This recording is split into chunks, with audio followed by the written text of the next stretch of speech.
Hi అండి, welcome to my channel. చూడండి friends, Keesaragutta entry అండి. మనం ఇప్పుడు కీసరగుట్టకి వెళ్ళబోతున్నాం ఫ్రెండ్స్.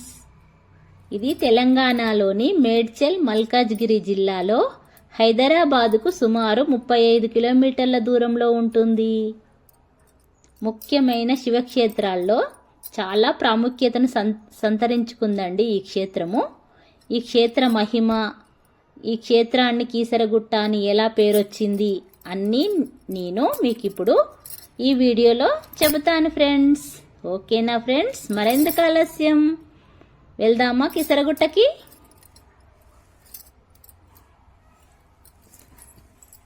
శివరాత్రి వస్తుంది కదా ఫ్రెండ్స్, అందుకే రోడ్లు అన్నీ కలర్స్ వేస్తున్నారు ఫ్రెండ్స్. అంతా కీసరగుట్టనైతే మొత్తం కలర్స్ అన్నీ డెకరేషన్ అయితే చేస్తున్నారు.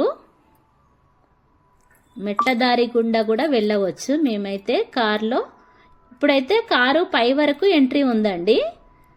మనం మహాశివరాత్రి అలాంటి పర్వదినాల్లో మాత్రం ఎలా కిందనే పెట్టాలండి, మనం మెట్లెక్కుకుంటూ వెళ్ళాలి. మేమైతే ఇప్పుడు కారులోనే వెళ్తున్నాము. ఈ కీసరగుట్ట 17వ శతాబ్దం నాటి కుత్బుషా తానిషా రాజుల కాలంలో అక్కన్న మాదన్న అనే మహామంత్రులు ఉండేవారు. వారు ఒకసారి కీసరగుట్ట దర్శనానికి వచ్చారటండి. అక్కడ శివక్షేత్రాన్ని చూసి ఇక్కడ విష్ణువు కూడా ఉంటే బాగుండేదని తన రాజు అయిన తానిషా సలహా అడిగి అక్కడ విష్ణువుని కూడా ప్రతిష్ఠించారండి అక్కడ. అందుకే ఇది హరిహర క్షేత్రంగా కూడా పిలువబడుతుంది. చూడండి ఫ్రెండ్స్, మనమైతే పైకి ఎక్కేసాము. కార్ అయితే పార్క్ చేసామండి దగ్గరలోనే. చూడండి ఫ్రెండ్స్, ఇక్కడ ఎక్కడ పడితే అక్కడ శివలింగాలు ఎలా ఉన్నాయో. ఇక్కడైతే లోపలికి ఎంటర్ అవుతున్నామండి. చూడండి ఫ్రెండ్స్ ఎలా ఉందో.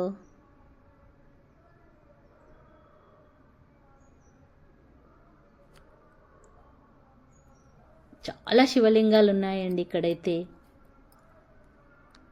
లోపలికైతే వెళ్తున్నాం ఫ్రెండ్స్.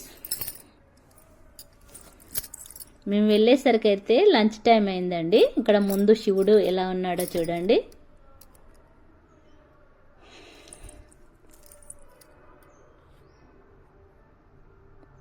చాలా కోతులు అయితే చాలా ఉన్నాయండి. ఎక్కడ పడితే అక్కడ కోతులే. అసలు వాటి కోసం అయితే చాలా భయం వేసిందండి వీడియో తీయాలన్నా.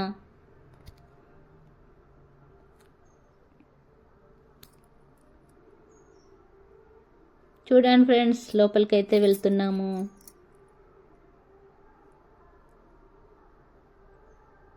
ధ్వజస్తంభం అండి.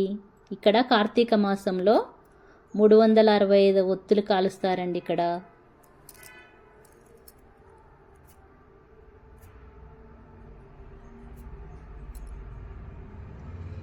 నందీశ్వరుడండి, పురాతన కాలం నాటి నందీశ్వరుడండి. ఇక్కడ ముడుపులు ఎలా కట్టారో చూడండి. భక్తులు తన కోరికలు నెరవేర్చమంటూ నందీశ్వరుని చుట్టూ ముడుపులు కట్టారు.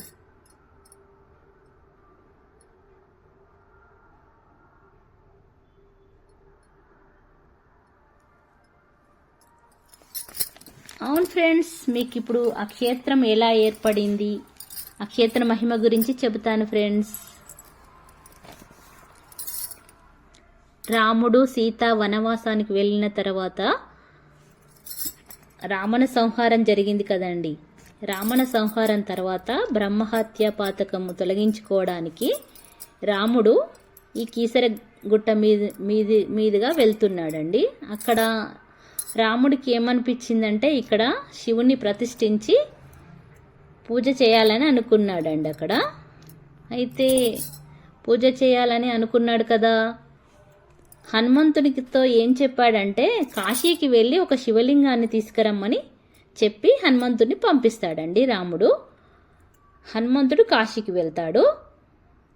హనుమంతుడు ఏం చేస్తాడంటే కాశీకి వెళ్ళిన తర్వాత అక్కడ 108 లింగాలు చాలా కనపడ్డాయట. అయితే ఇక్కడ ఇన్ని లింగాలు ఉన్నాయి, ఏది రాముల వారికి పూజకు ఏది పనికొస్తుందో నాకు తెలియదు కదా, ఇవన్నీ లింగాలను తీసుకెళ్తా అని 108 లింగాలను హనుమంతుడైతే తీసుకొస్తున్నాడటండి.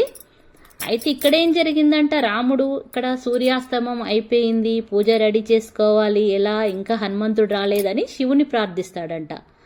అయితే శివుడు స్వయంగా రాముడి కోసం స్వయంగా వెలిసాడంట ఇక్కడ. అందుకే రామలింగేశ్వర స్వామిగా ప్రఖ్యాతి పొందాడండి. అప్పుడు శివుడు స్వయంగా వెలిసిన తర్వాత రాముడు స్వయంగా తన చేతుల మీదుగా పూజ చేశాడండి శివుడికి. పూజ అంతా అయిపోయిన తర్వాత హనుమంతుడు 101 శివలింగాలతో వచ్చాడంట. అప్పుడు రాముడు ఏమన్నాడటంటే, పూజ అంతా అయిపోయింది కదా, ఇప్పుడు నువ్వు సూర్యాస్తమం అయిపోయింది, పూజ అంతా అయిపోయింది అనేసరికి హనుమంతుడికి కోపం వచ్చి తోకతో 101 లింగాలను ఇలా విసిరేశాడటండి. అందుకే ఇక్కడ ఎక్కడ పడితే అక్కడ శివలింగాలు కనపడతాయండి. రాముడు, ఏంటి హనుమా నీకు ఇంత కోపమా, నీ కోపాన్ని కొంచెం తగ్గించుకోమని ఈ కీసరగుట్టని కేసరిగిరి అని అందరూ పిలుస్తారని, ముందు ముందు అందరూ కేసరగిరి నీ పేరు మీదుగా పిలువబడుతుందని హనుమంతుడితో చెప్పాడంట. అప్పటి నుండి కేసరిగిరిని కీసరగుట్టగా అందరూ పిలుస్తున్నారు. ఇదేనండి ఈ టెంపుల్ యొక్క ప్రాముఖ్యత. కేసరిగిరిని కీసరగుట్టగా పిలుస్తున్నారు అందరూ.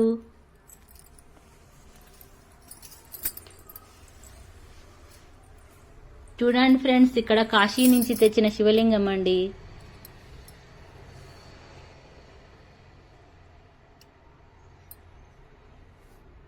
ఇక్కడ పడితే అక్కడ లింగాలే ఉన్నాయండి, శివలింగాలు.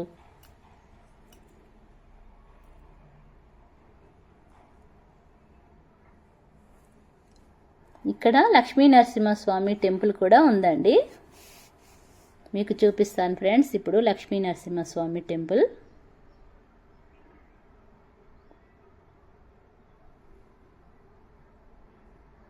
అక్కన్న మాదన్నలు నిర్మించిన లక్ష్మీ నరసింహస్వామి టెంపుల్ అండి. చూడండి ఫ్రెండ్స్, ఇక్కడ పంతులు గారు ఉన్నాడు, లోపల లక్ష్మీ నరసింహస్వామి ఉన్నారు.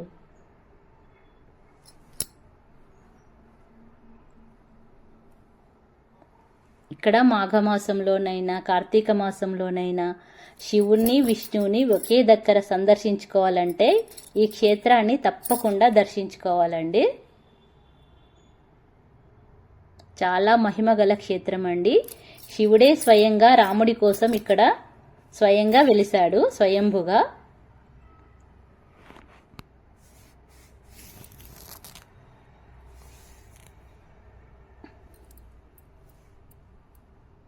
నాగదేవత ఆలయం ఉందండి ఇక్కడ.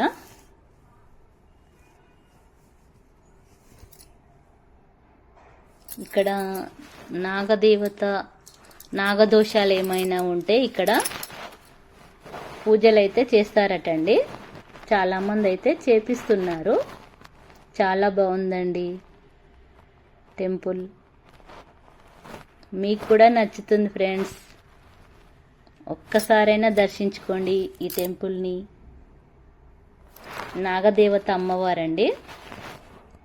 అక్కడ నాగదోషాలు ఉన్న వారికైతే పూజలు చేస్తున్నారు. అన్నీ దర్శించుకున్నాం కదండి, బయటకు వచ్చేస్తున్నాము. ముందు శివుడు చూడండి ఎలా ఉన్నాడో. బయట చూడండి ఫ్రెండ్స్, ఎలా శివలింగాలు ఎక్కడ పడితే అక్కడే ఉన్నాయి.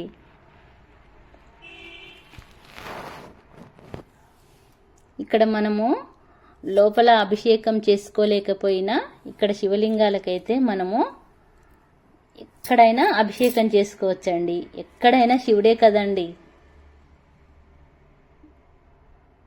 మనం కోరుకున్న విధంగా మనము అభిషేకాలు చేసుకోవాలన్నా ఇక్కడ బయట శివలింగాలకు కూడా చేసుకోవచ్చండి.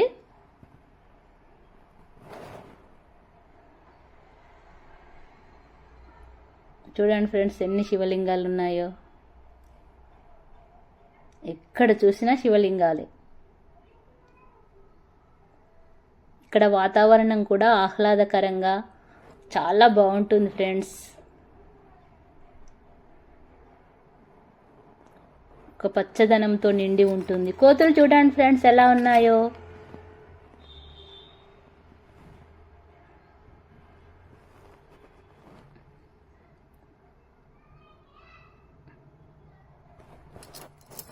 ఎక్కడ చూసినా శివలింగాలేనే అండి, చాలా బాగున్నాయి. చూడండి ఫ్రెండ్స్, ఎక్కడ చూసినా ఎలా కనబడుతున్నాయో.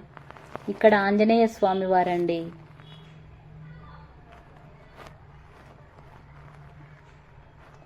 ఆంజనేయ స్వామి వారి విగ్రహం ఎలా పెద్దగా ఉందో చూడండి ఫ్రెండ్స్, చాలా బాగుంది.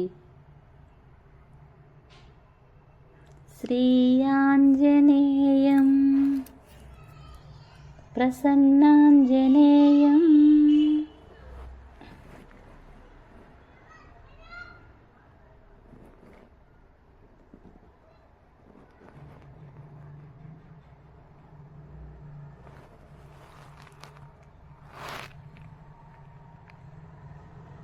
నేనైతే ఇక్కడ శివలింగానికి అయితే అభిషేకం చేశానండి, పూజలు కూడా చేసుకున్నాను.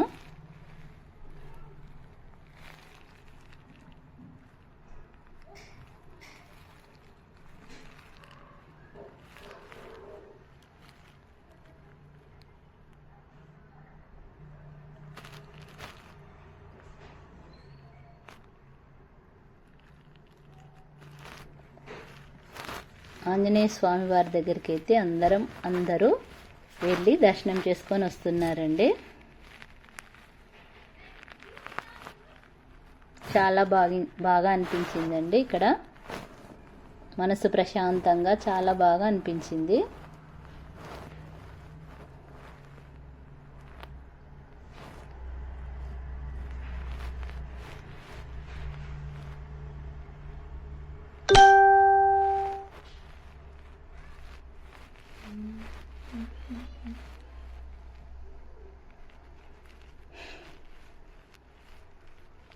మనస్ఫూర్తిగా మనం ఎక్కడ శివలింగానికైనా ఇక్కడ పూజ చేసుకోవచ్చండి.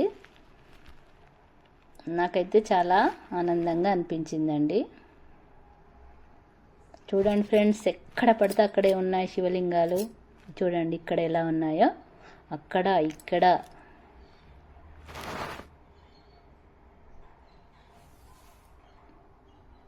అక్కడ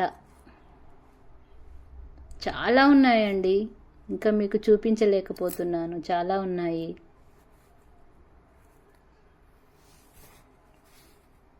చూడండి ఫ్రెండ్స్, అక్కడ దూరంగా కనబడుతున్నాయి చాలా శివలింగాలు.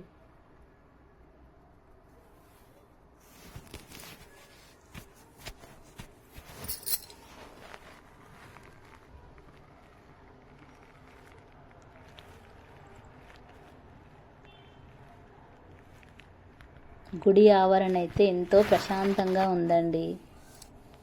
శివరాత్రికి అంతా ముస్తాబ్ చేస్తున్నారు.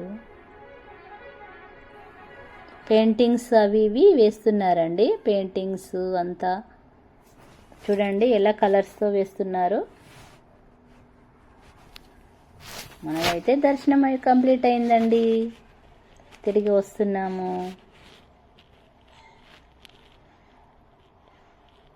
ఇక్కడ అన్నదాన సత్రాలు కూడా ఉన్నాయండి.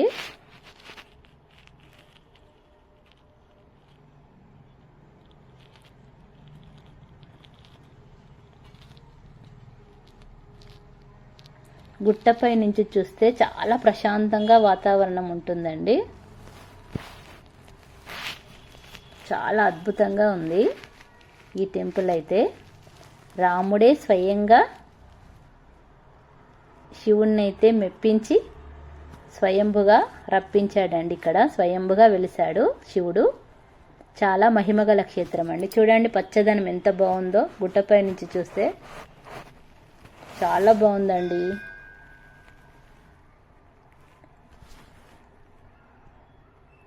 గ్రీనరీగా చాలా బాగుంది.